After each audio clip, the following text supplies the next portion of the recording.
এই ভিডিওতে 4টি পৃথিবীখ্যাত জাদুকরের নাম বলবো, যাদের জাদু আজ পর্যন্ত এখনো রহস্যময় এবং বিতর্কিত। শেষ পর্যন্ত ভিডিওটি দেখার অনুরোধ রইল। 4.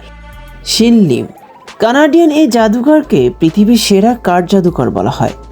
কখনো কার্ড অদৃশ্য করে বুকে ধারণ, কখনো কার্ডের রূপ পাল্টিয়ে দেওয়া, কখনো বাছাইকৃত কার্ডকে যে কোনো জায়গা থেকে শো করানো। তার এই রহস্যময় জাদুর জন্য আকাশসমান খ্যাতি রয়েছে। পৃথিবীর সব থেকে বিখ্যাত শো আমেরিকান গট ট্যালেন্টেও 2বার বিজয়ী হয়েছেন। 3. স্টিভেন ফ্রে। মাত্র 35 বছর বয়সেই শতাব্দীর সেরা জাদুকরের স্থান পেয়েছে। এই ব্যক্তি কখনো কখনো বিল্ডিং থেকে নিচে হাঁটে, আবার কখনো পৌর ম্যাজিক, কখনো বা কাচের গ্লাসের মধ্যে হাত ঢুকানো, আবার শূন্য ভাষার মতো রহস্যময় জাদুগুলো মানুষের মন কেড়েছে। 2. Eric wise. ইতিহাসে আজও দুর্ধর্ষ জাদুকর হিসেবে অধিক পরিচিত। সারা পৃথিবী জুড়ে তাকে হ্যারি হাউডিনি নামেই চিনে।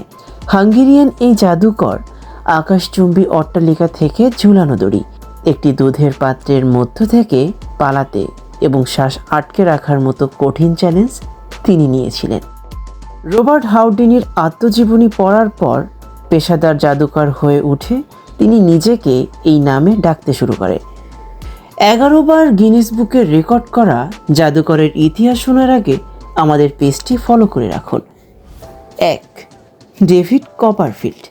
এই ব্যক্তি তো স্ট্যাচু অফ লিবার্টি উধাও করে দিয়েছিলেন। তাছাড়া ডেথ শো, গ্রেট ওয়ালের মধ্যে হাঁটা, ফ্লাইং স্কুইজ বক্স, বিভিন্ন অবাক করার মতো জাদু তিনি দেখিয়েছিলেন। তিনি একজন ইহুদি পরিবারের সন্তান। এই ব্যক্তি আজ পর্যন্ত 40 মিলিয়ন টিকিট বিক্রি করেছে, যা হিসাব করলে দাঁড়ায় প্রায় $4 বিলিয়ন বেশি। তিনি এ পর্যন্ত 21টি এমি পুরস্কার জিতেছেন। এটি টেলিভিশন ভিত্তিক একটি পুরস্কার। তিনি তার গল্প ও জাদুর জন্য এই পুরস্কারটি পেয়েছেন। তার কর্মজীবনের 30 বছরে গিনেস বুকে নাম উঠিয়েছেন মোট 11 বার।